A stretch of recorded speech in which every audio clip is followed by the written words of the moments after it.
को हो अर्घ साम्पाङ है?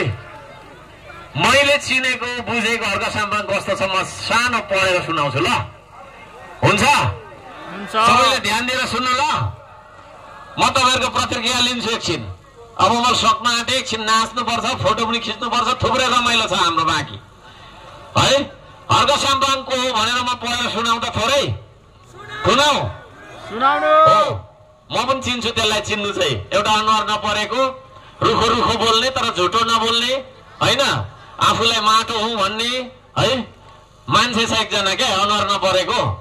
उसलाई म पनि चिन्छु। मैले चिनेको अर्घ साम्पाङ कस्तो छ सुन्ने हो? धन्यवाद छ। साउन्ड सिस्टमले आज धोका दिइराखेको छ। लाइन त अब छैन नै होला, हुँदैन पनि हैन। त्यस्तै हो हाम्रो। अलिक हाँसौँ एकचोटि। को हो अर्घ साम्पाङ? मनभित्र यो देश बाहेक अर्थोक केही छैन उसको। भावनाको गहिराईमा यो देश भेट्छ उसले, अनि विचारको उचाइमा यो देश देख्छ उसले। घोर अन्धकारभित्र आशाको किरण छर्ने, चेतनाको खेती गर्ने र निराशाभित्र आशा र विश्वास भर्ने गर्छ उसले। देश र माटोको बारे हजारौं गीत लेख्छ अनि गाउँछ, अनि अरूलाई पनि गाउन लगाउँछ। उजाड पाखा पखेरा र बगरहरूमा हजारौं बिरुवा रोपेर हरियाली बगैँचा र पार्क निर्माण गर्दै बसिरहन्छौ। जलाधार र पानीको मुहान बढाउन बिरुवा रोपिरहन्छौ। उद्योग जति सबै बेची खाएको देशमा अनेक परीको मुद्दा र मामिला झेल्दै उद्योग खोल्दै अघि बढ्छौ। ढुङ्गा बोक्छ, गिट्टी कुट्छ, घाम पानी झरी केही नभनी भिर पाखा खोला नाला कुदिरहन्छौ। कठोर भन्दा कठोर श्रम गर्न खोज्छ उसले। मनमा एउटै उद्देश्य राखेर यो देश बनाउने, यो नेपाललाई समृद्ध बनाउने, स्वाधीन बनाउने सपना बोकेर। आदरणीय दाजुभाइ दिदीबहिनीहरू, अर्घ साम्पाङ मैले चिनेको बुझेको चाहिँ त्यस्तो छ है। तपाईहरुले कस्तो छ चिन्नु भएको छ भरे तपाईहरुले आफ्नो कुरा पनि राख्न पाउनुहुन्छ। भौतिक विकासको आधार तय गर्छ उसले। आधुनिक र व्यवस्थित शहरीकरणको धारणा लागू गर्न खोज्छ। सुन्दर शहरहरू निर्माण गरेर संस्कृतिहरूको सुगन्ध र सुन्दरताले भर्न खोज्छ उसले।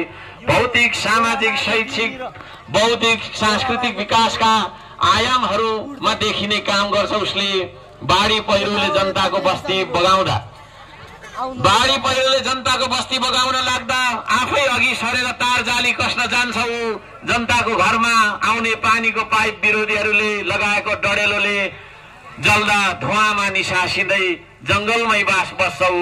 ढुङ्गा हानाहान र तपाईको छैन काटाकाट गरेर होइन, ढुङ्गा बोकेर मिलेर श्रम गरेर देश बन्छ भन्ने कुरामा विश्वास गर्छौ। लागु औषध दुर्व्यसनमा फसेर युवा नबिग्रुन् भन्न खातिर चेतनाको अभियान चलाएर शहरका कुना कुना कराउँदै वर्ष हिँडिरहन्छौ।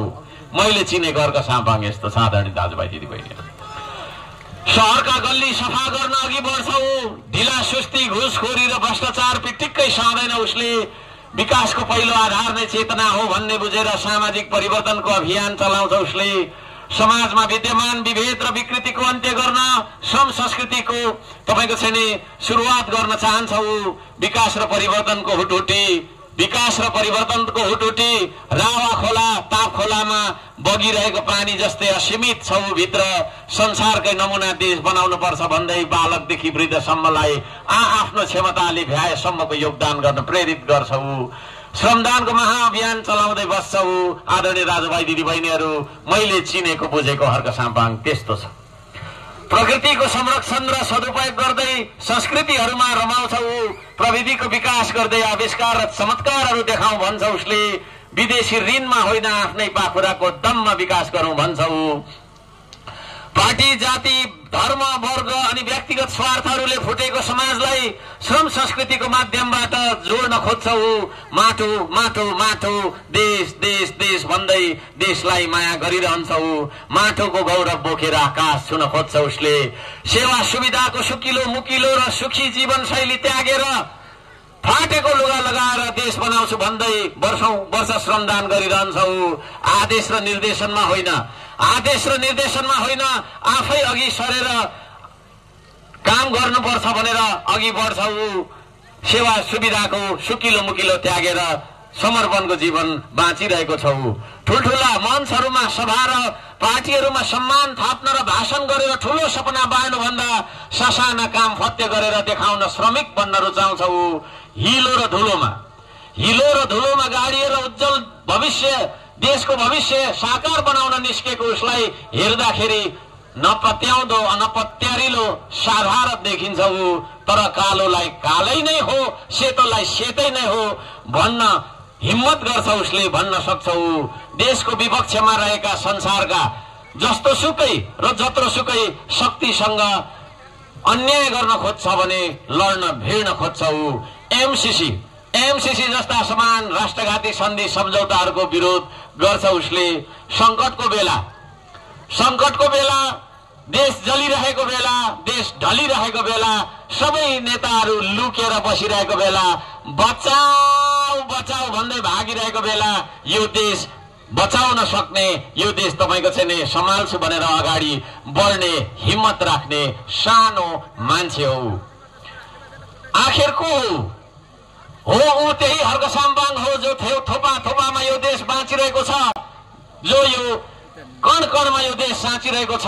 उसको हरेक सोचाइमा छ यो देश, उसको हरेक बोलीमा छ यो देश, उसको हरेक कर्ममा छ यो देश, उसको हाँसोमा छ यो देश, उसको रोदनमा छ यो देश। देश दुख्दा देशसँगै रुन सक्ने मन छ उसँग, देश हाँस्दा देशसँगै हाँस्न सक्ने मन छ उसँग, देश दुख्दाखेरि देशको आँसु पुस्ने दम छ उसँग। मरे पनि फेरि यही माटोमा जन्मु भन्छ उसलाई न स्वर्गको मोह छ र न सुखको मोह छ त सिर्फ यो देशको माया छ उसलाई, छ त सिर्फ यो देशको मोह छ उसलाई। आदरणीय दाजुभाइ दिदीबहिनीहरू, मैले चिनेको हर्क साम्बाङ त्यस्तो छ। तपाईहरुले कसरी चिन्नु भएको छ उसलाई?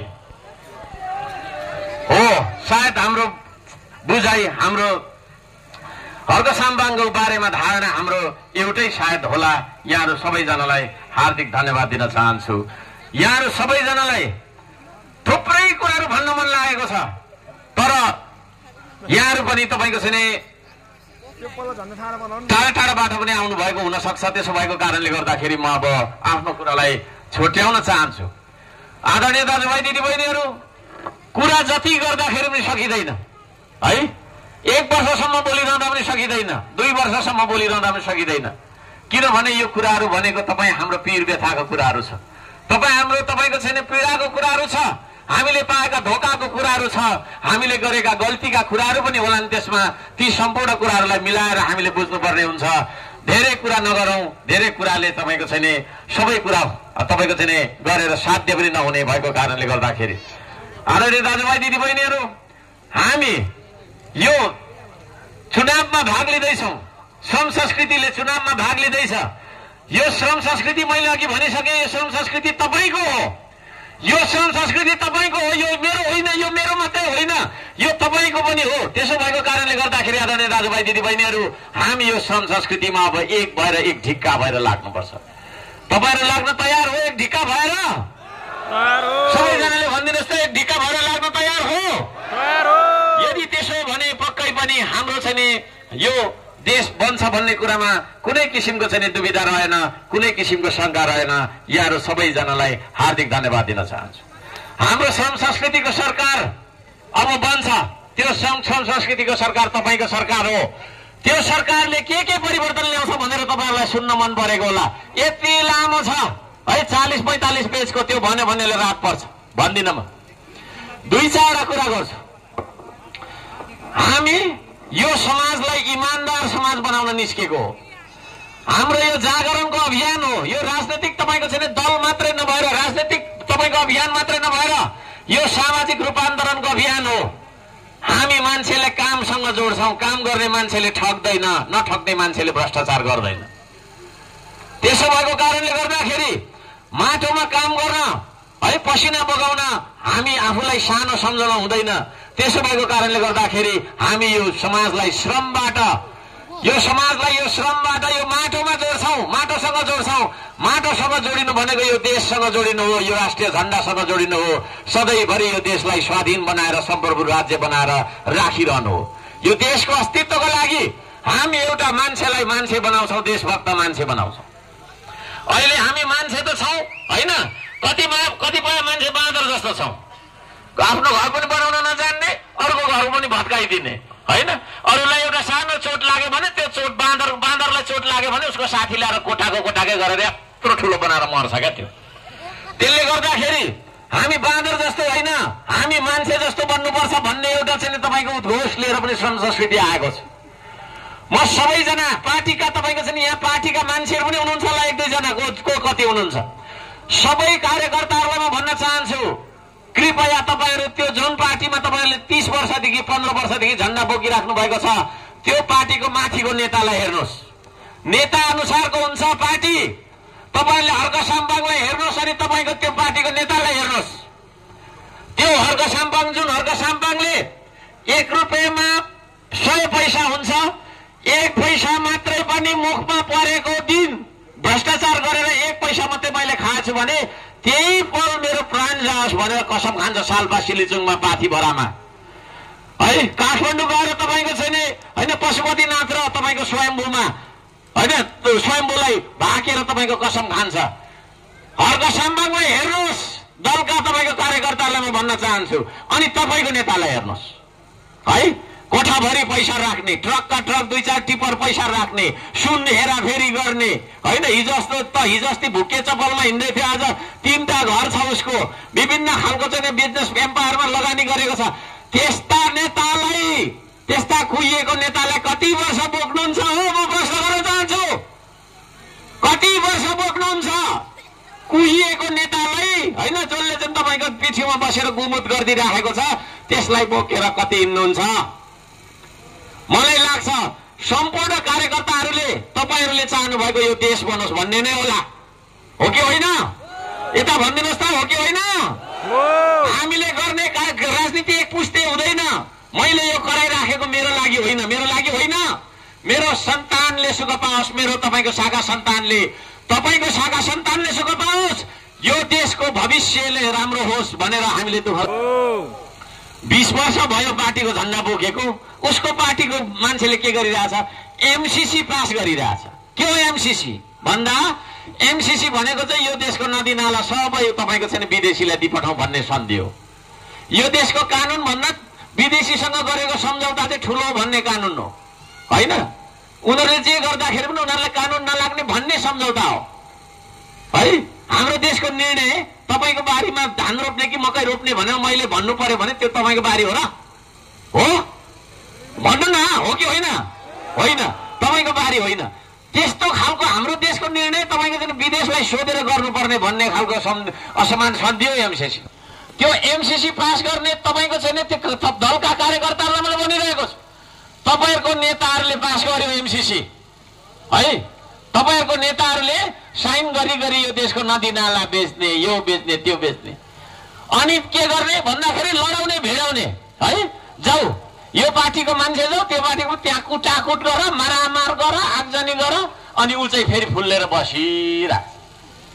त्यस्ता नेतालाई कति वर्ष बोक्नुहुन्छ म प्रश्न गर्न चाहन्छु। काम गरेकै कारणले कामीलाई कामी भनेर चाहिँ उनलाई हेला गरेको, गफ गरेर खाने मान्छे ठुलो, तर आरण बसेर तपाईँको औजार चलाउने मान्छे कसरी सानो भयो देशमा भन्दा काम गर्ने मान्छे चाहिँ सानो भन्ने गलत मान्यताको कारणले विभेद भयो। अझै पनि हामी मजदुरहरूलाई, किसानहरूलाई, गरिब दुखीहरूलाई हेर्ने दृष्टिकोण फरक छ कि छैन यो देशमा? त्यो कुरालाई तपाईँको त्यो विभेदलाई अन्त्य गर्नका लागि, श्रमको कारणले हुने विभेदलाई अन्त्य गर्नका लागि, श्रम शोषणको अन्त्य गर्नका लागि एउटा संस्कृति आएको छ। त्यो संस्कृतिलाई श्रम संस्कृति भन्ने कुरा म यहाँ सबैजनालाई निवेदन गर्न चाहन्छु। अल्छी मान्छेलाई पौरखी बनाउनका लागि होइन, अल्छी मान्छे छ, केही गर्न मान्दैन, खाएको तपाईँको थाल भाँडा पनि धुँदैन भने त्यस्तो खालको मान्छेलाई तपाईँको चाहिँ जाँगरिलो पौरखी बनाउने संस्कृति हो श्रम संस्कृति। हामी बेइमान छौँ कि छैनौँ? हामी नेपालीहरू बेइमान छौँ कि छैनौँ भन्नु त?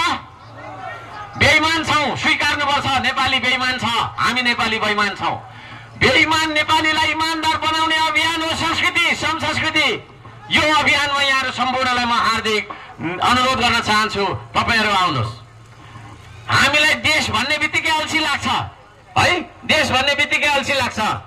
त्यो देश भन्दाखेरि तपाईँको छैन हामीलाई माया लागोस् भनेर देशभक्तिको अभियान चलाउने संस्कृति हो श्रम संस्कृति। श्रमदान भनेर हामी भन्छौं। श्रमदान र तपाईको ठेक्काबाट गर्ने काममा कुन चाहिँ कामले चेतनाको विकास गर्छ आदरणीय दाजुभाइ दिदीबहिनीहरू? ठेक्काबाट हुने कामबाट कुनै चेतनाको कुरा हुँदैन। त्यहाँ ठेकदार पैसा कमाउने व्यवसाय हो। 1 रुपैयाँको 2 रुपैयाँ कसरी निकालौं भनेर उनले सोचिरहेको हुन्छ। तर त्यही कुरा तपाईले श्रमदानबाट गर्नुभयो भने आदरणीय दाजुभाइ दिदीबहिनीहरू, श्रमदानबाट गर्दाखेरि 1000 जना मान्छेले सहभागिता जनाउँछ। 1000 जना मान्छेले सँगै काम गर्दाखेरि 1000 जना मान्छेलाई यो देशको माया लाग्छ, यो देशको माया लाग्छ। त्यसो भएको कारणले गर्दाखेरि देशको माया, देशभक्तिलाई फैलाउनका लागि, चेतनाको फैलाउनका लागि गरिने श्रमदानको अभियान हो यो चाहिँ तपाईँको श्रम संस्कृति। यहाँहरूलाई सबैजनालाई यसमा अनुरोध गर्न चाहन्छु।